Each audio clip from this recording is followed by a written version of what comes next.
In the freezing air, the wind cuts like knives. A young, inexperienced golden eagle has difficulty finding somewhere to land in the featureless expanse. The fresh snow is damp, and the air is freezing.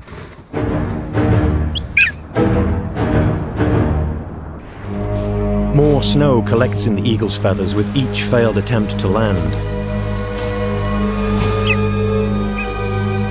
The first lumps of ice have begun to form on the exhausted bird.